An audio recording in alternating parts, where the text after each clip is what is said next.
2026 रोजी पंतप्रधान पदाच्या कारकिर्दीची 12 वर्षे पूर्ण करत आहे. आजच्या या राष्ट्र निर्माणाची तपपूर्ती विशेष संग्राह्य अंक प्रकाशन सोहळ्याला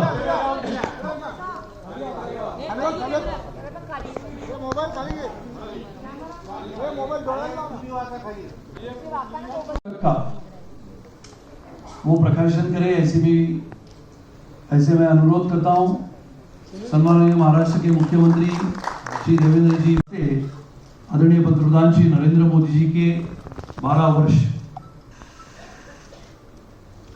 आदरणीय पंतप्रधान श्री नरेंद्र मोदीजींच्या नेतृत्वामध्ये भारताची प्रगती व समृद्ध वाटचाल होत असताना महाराष्ट्रामध्ये सुद्धा माननीय मुख्यमंत्री श्री देवेंद्रजी फडणवीस साहेबांच्या नेतृत्वात छत्रपती शिवरायांना मानाचा मुजरा करतो. भारतीय राज्यघटनेचे शिल्पकार भारतरत्न डॉक्टर बाबासाहेब आंबेडकर यांना मानवंदना अर्पित करतो. राष्ट्र निर्माणाची तपपूर्ती या मोदीजींच्या कार्यकाळाला 12 वर्ष पूर्ण झाल्यानंतर त्यांच्या कार्यावर प्रकाश टाकणारी ही जी काही एक हे कॉफी टेबल बुक आहे, पुस्तिका आहे, याच्या प्रकाशन प्रसंगी मंचावर उपस्थित असलेले ज्यांच्या संकल्पनेतून हे कॉफी टेबल बुक तयार झालं ते महाराष्ट्राचे भारतीय जनता पक्षाचे अध्यक्ष माननीय रवींद्र चव्हाणजी,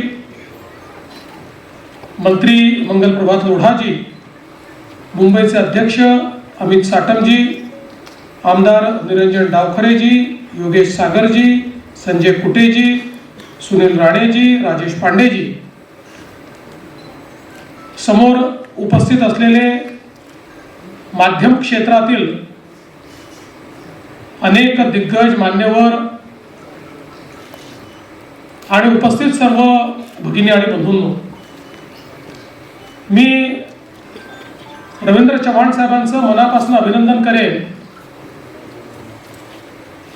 की माननीय प्रधानमंत्री महोदयांना शपथ घेऊन उद्या 12 वर्ष पूर्ण होत आहे. 26 मे 1914 2014 ला 26 मे 2014 ला जो आवाज आपण सर्वांनी ऐकला, मैं नरेंद्र दामोदर दास मोदी, तो आवाज आजही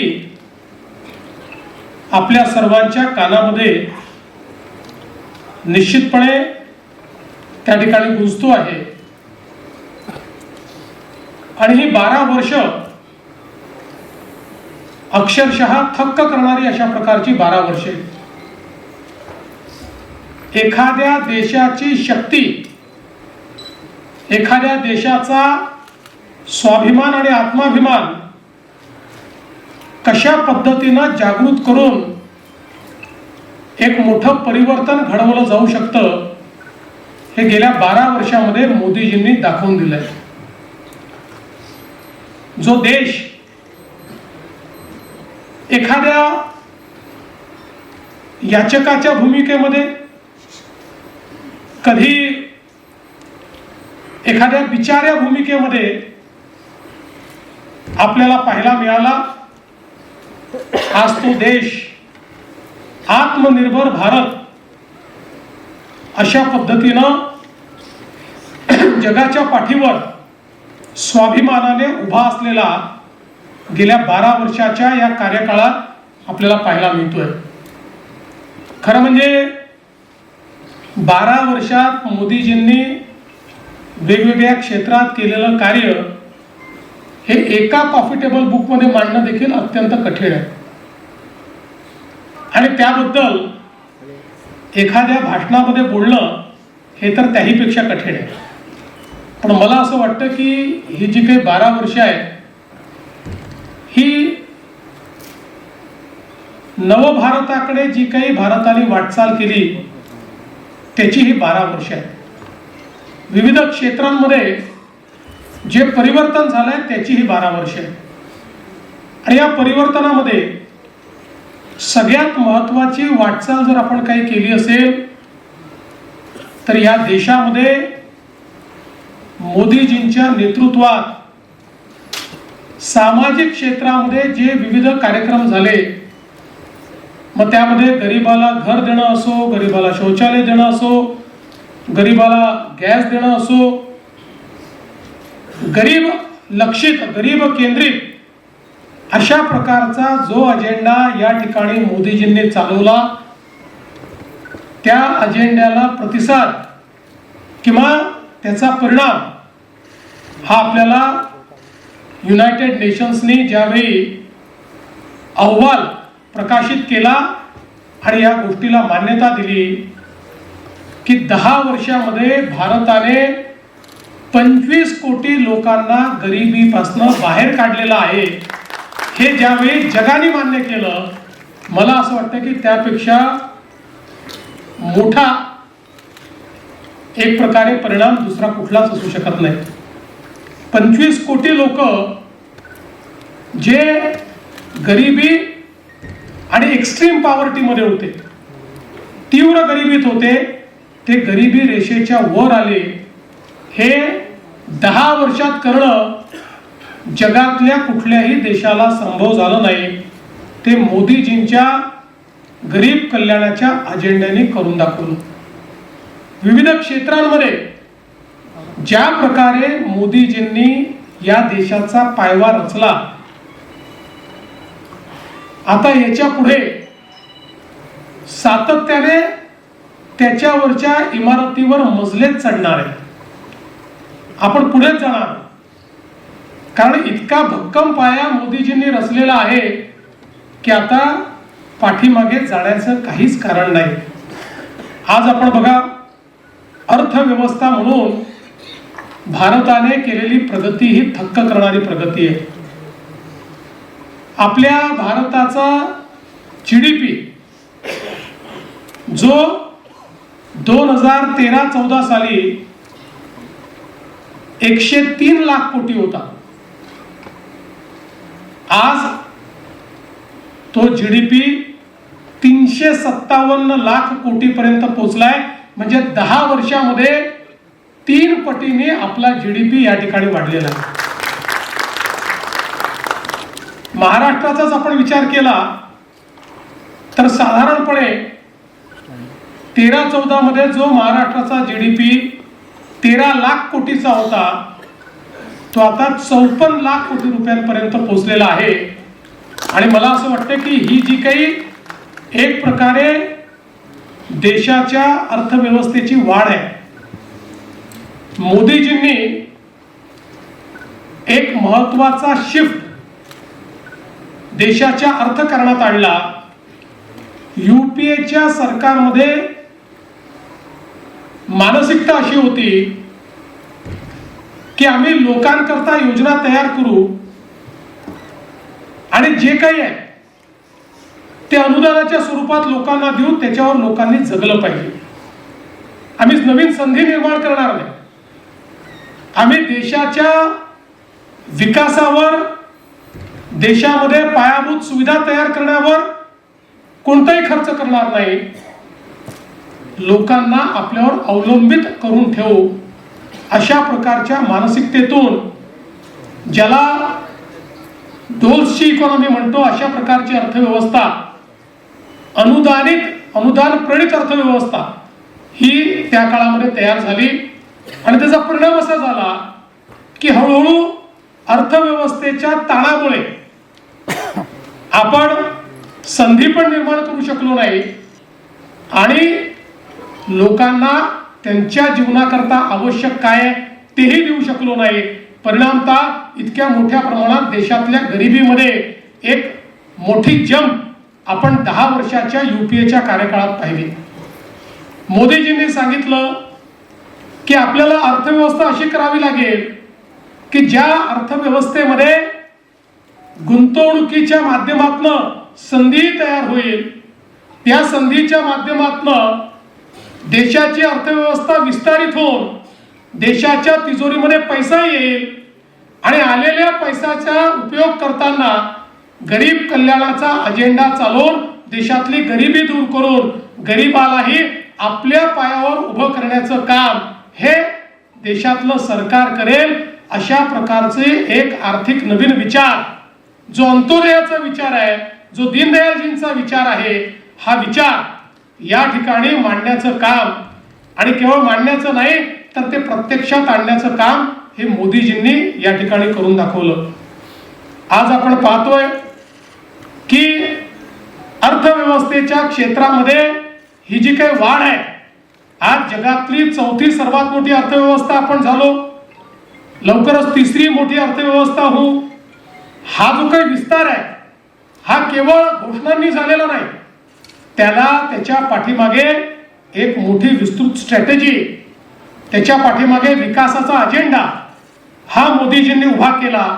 आणि मग इन्फ्रास्ट्रक्चरचं सेक्टर असेल तर इन्फ्रास्ट्रक्चरमध्ये मोदीजींनी भारतमाला असेल किंवा त्या ठिकाणी वेगवेगळ्या प्रकारचे प्रोजेक्ट्स असतील, यातनं सागरमाला आणि भारतमालाच्या माध्यमातून देशामध्ये रोडचं एक मोठं नेटवर्क उभं केलं आणि इतक्या मोठ्या प्रमाणात देशामध्ये दळणवळणाची साधनं उभी केली. रोड्स आणि ब्रिजेस आणि टनेल्स याच्या माध्यमातून एक इन्फ्रास्ट्रक्चरचा इतका मोठा कार्यक्रम आपल्या देशाने हातात घेतला आणि गतिशक्ती प्लॅटफॉर्मच्या माध्यमातून देशामध्ये लॉजिस्टिकची कॉस्ट कशी कमी करता येईल हा पहिला प्रयत्न त्यांनी हातामध्ये घेतला. आपल्याला जर विकसित अर्थव्यवस्थेकडे जायचं असेल तर लॉजिस्टिकची कॉस्ट या देशामध्ये 16% होती, ती 8% आल्याशिवाय आपण जगातल्या देशांची स्पर्धा करू शकत नाही. आणि म्हणून रोड, पोर्ट, एअरपोर्ट, रेल्वे या सगळ्या इन्फ्रास्ट्रक्चरमध्ये गुणात्मक आणि संख्यात्मक बदल आणण्याचं काम हे मोदीजींनी करून दाखवलं. आणि आज आपण पाहतोय आता 16%वरनं आपण 11%पर्यंत आलो, हळूहळू 8%वर ज्यावेळेस आपण जाऊ त्यावेळी जगाच्या सप्लाय चेनमध्ये एक महत्वाची भूमिका हा भारत या ठिकाणी निभवेल. किंबहुना चीनशी स्पर्धा करताना आपला सगळ्यात मोठा बॉटलनेक हा लॉजिस्टिक कॉस्टचा होता, तो हळूहळू संपतोय आणि तो 8%वर आल्यानंतर जगामध्ये सप्लाय चेन रिप्लेसमेंट हे जे चाललेलं आहे त्यात सगळ्यात महत्वाचा प्लेयर हा भारत असेल. आपल्याला माहिती आहे सीमावर्ती क्षेत्रामध्ये, काश्मीर सारख्या भागामध्ये, नॉर्थ ईस्ट मध्ये जिथे लोकांनी रस्ताही पाहिला नव्हता, रेल्वेही पाहिली नव्हती, तिथे रस्तेही पोचले, रेल्वेही पोचली. किंबहुना मी ज्यावेळेस लडाखला गेलो होतो आणि तिथल्या नॉर्दर्न कमांडच्या कमांडिंग ऑफिसरशी चर्चा करत होतो त्यावेळी त्यांनी सांगितलं 2 सरकारमधला विचार करण्याच्या पद्धतीतली भिन्नता काय आहे.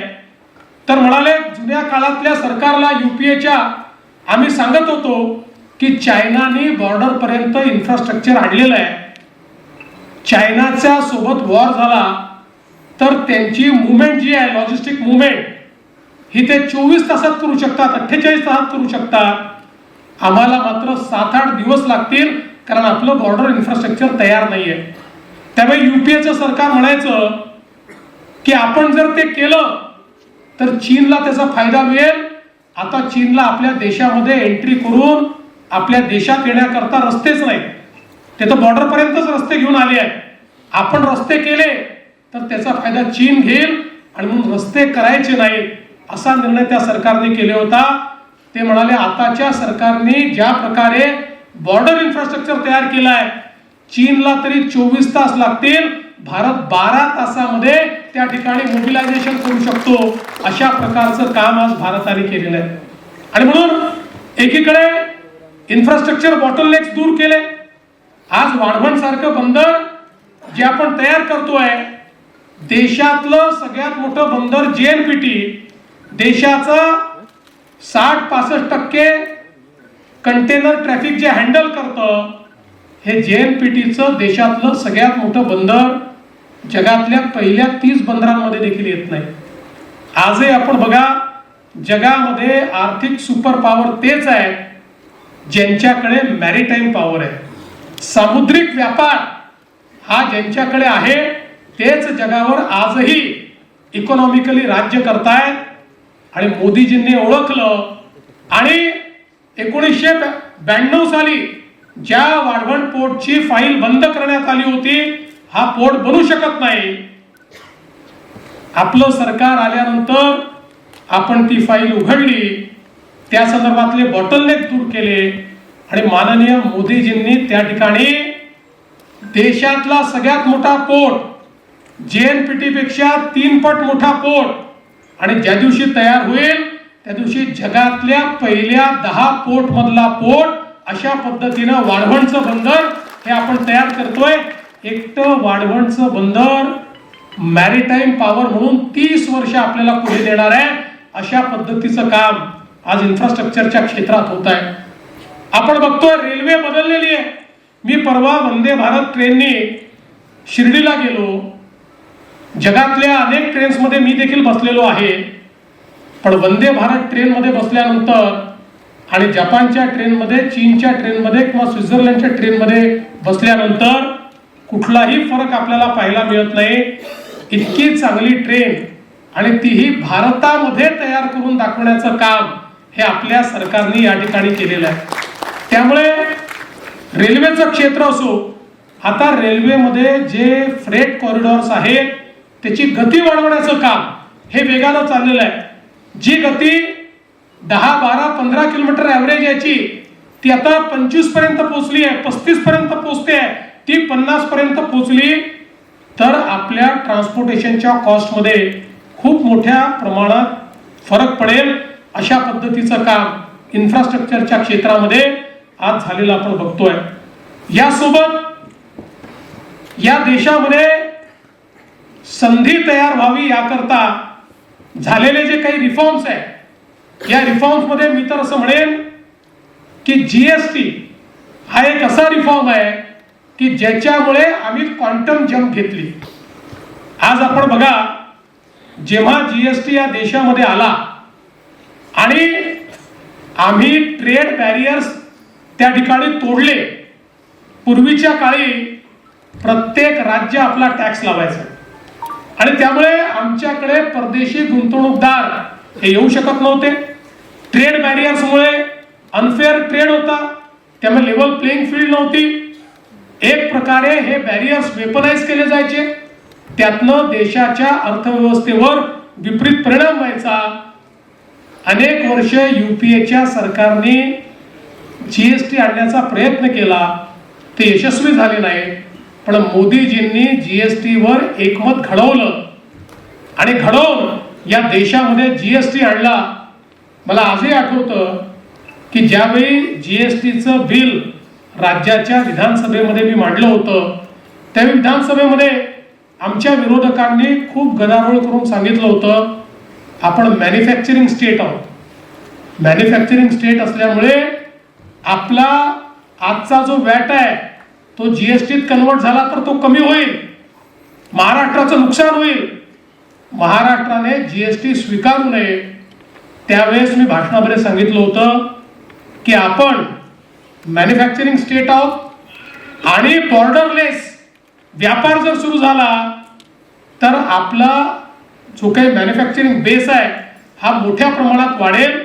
आणि ज्यावेळेस मॅन्युफॅक्चरिंग बेस वाढतो त्यावेळी त्या मॅन्युफॅक्चरिंग करता कन्झम्पशन देखील करावं लागतं आणि म्हणून आपल्याला त्या माध्यमातून मोठ्या प्रमाणात जीएसटी मिळेल. आज आपण बघा 2017, 18, 16, 17 जेव्हा आपला वॅट गेला आणि जीएसटी आला त्यावेळी महाराष्ट्राचं हायेस्ट कलेक्शन हे 75,000 कोटी रुपये होतं, जे मागच्या वर्षी 2,75,000 कोटी रुपये झालं. आणि आत्ताच परवा आपण बघितलं असेल की जीएसटीचे आकडे घोषित झाले. या आकड्यांमध्ये आपल्या नंतरची जी दोन्ही राज्य आहेत, 2 नंबर आणि 3 नंबर, ती दोन्ही राज्यांना एकत्रित केलं तरी देखील महाराष्ट्राचा जीएसटी जास्त आहे. आणि एक क्वांटम जंप आपण त्या ठिकाणी घेतली जीएसटी मुळे. आणि सगळ्यात महत्वाचं की त्या काळामध्ये सगळे असं म्हणायचे की जीएसटी फेल होणार, आणि त्याचं कारण ते सांगायचे, 20-25 देशाचा त्या ठिकाणी अनुभव सांगितला जायचा, या देशात फेल झाला, त्या देशात फेल झाला. पण मोदीजींनी जीएसटी तयार करताना या देशातली सगळ्यात मोठी क्रांती जर काही केली असेल तर जीएसटीएनचं नेटवर्क हे डिजिटल इंडिया मधलं एक असं क्रांतिकारी पाऊल आहे. एक अशी ही मी तर असं म्हणेन की जादुई नेटवर्क आहे की ज्याच्यामुळे आज बघा जीएसटीएन मध्ये जीएसटी भरणाऱ्यांचा बेस, व्हॅट भरणारे जे लोक होते त्याच्यापेक्षा 5 पट लोक वाढले. पण जीएसटीएन मुळे सीमलेसली कुठलाही त्या ठिकाणी ह्युमन इंटरव्हेन्शन न करता आज जीएसटी भरता येतोय. आणि नेटवर्क असं आहे की त्या नेटवर्क मध्ये जीएसटी भरल्यानंतर केंद्राचे पैसे थेट केंद्राला जातात, राज्याचे पैसे थेट राज्याला येतात. कुठेही केंद्र आणि राज्य एकमेकावर अवलंबून नाही, अशा पद्धतीनं जीएसटीएनचं नेटवर्क हे त्या ठिकाणी तयार करण्यात आलं. आणि म्हणून आज भारत हा या जीएसटी मुळे एक सिंगल बाजारपेठ झाल्याबरोबर मोठ्या प्रमाणात परदेशी गुंतवणूक सुरू झाली. अर्थात त्याचाही फायदा महाराष्ट्राला सर्वात जास्त झाला, कारण देशात परदेशी गुंतवणूक तर 5-7 पटीने वाढली, पण येणाऱ्या गुंतवणुकीपैकी 40% गुंतवणूक ही एकट्या आपल्या महाराष्ट्रात यायला लागली.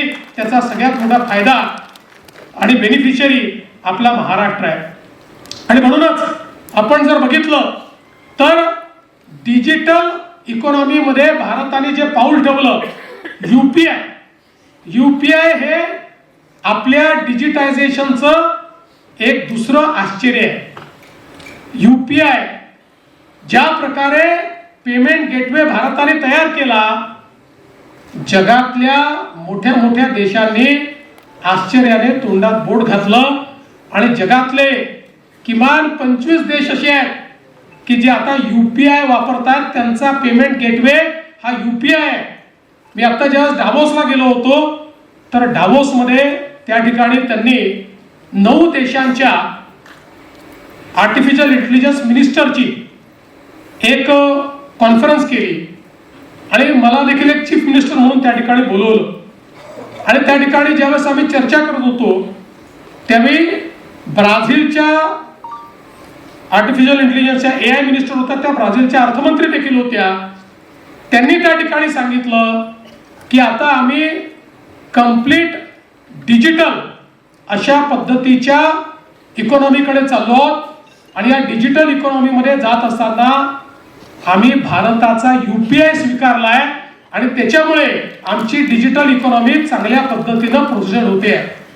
त्यावेळी मला इतका अभिमान वाटला की आपल्या मोदीजींनी एक अशी गोष्ट तयार केली की ब्राझील सारखा देश, जगातले मोठे मोठे देश हे या ठिकाणी आज आपला यूपीआय स्वीकारतात.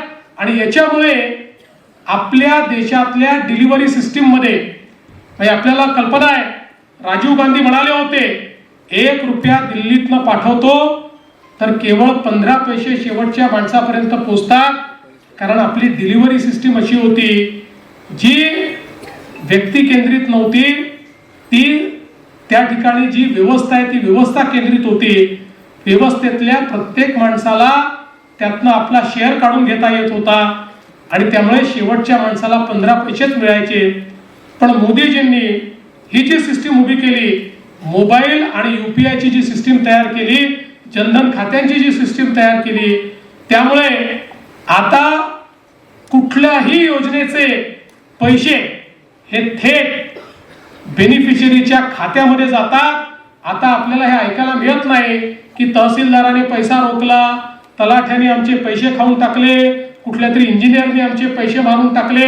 आता हे होत नाही, थेट लोकांच्या खात्यामध्ये पैसे जायला लागले.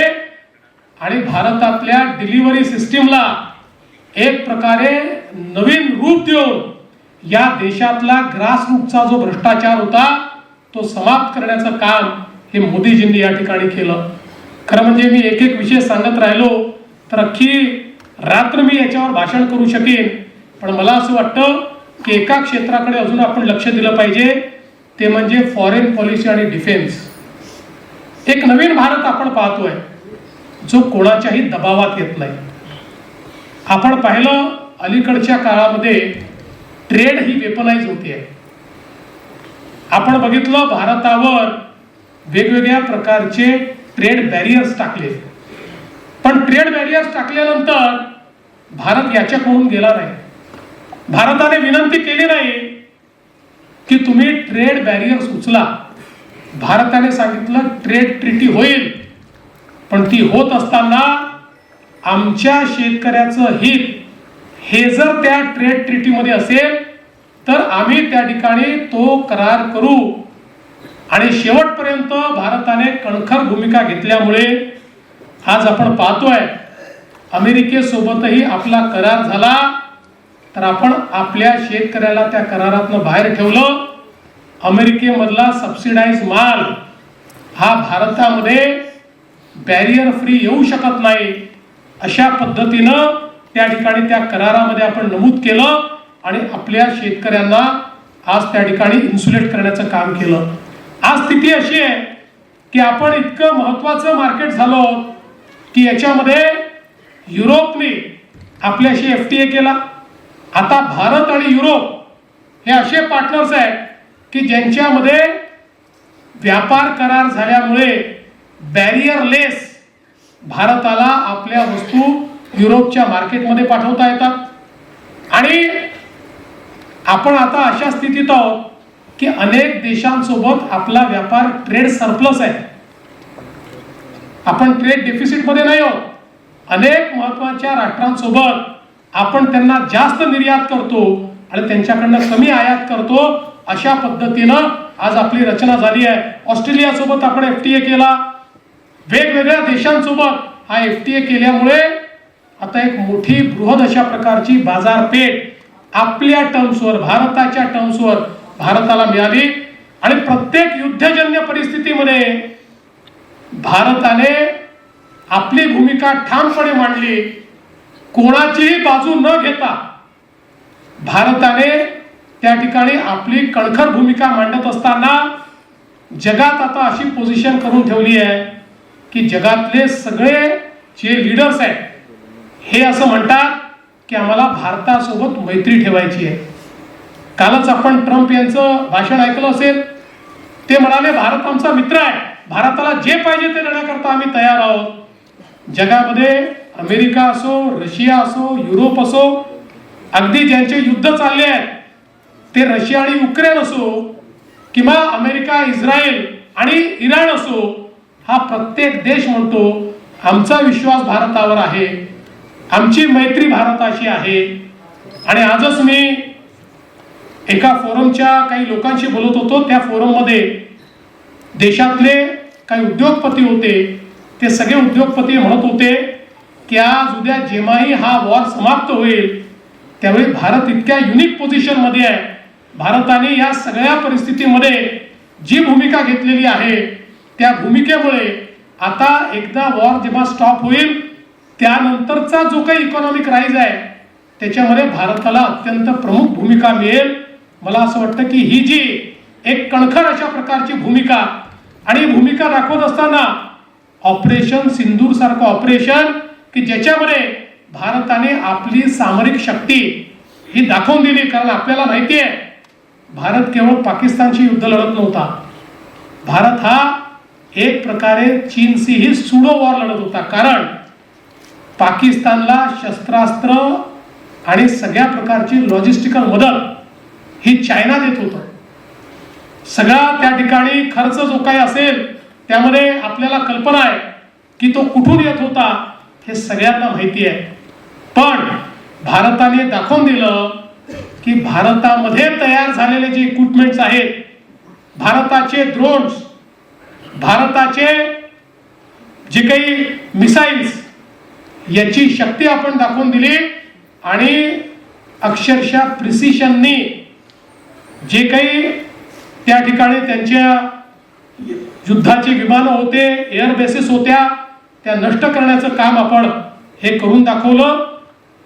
दुसरीकडे त्यांनी त्यांच्या चायना मेड अशा प्रकारचे हजारो ड्रोन्स, मिसाईल्स सगळे आपल्यावर टाकले. एकही ड्रोन आणि एकही मिसाईल भारतावर यशस्वीपणे मारा करू शकला नाही. आपल्या एअर डिफेन्स सिस्टीमनी हवेतच हे सगळं त्या ठिकाणी मारून पाडलं.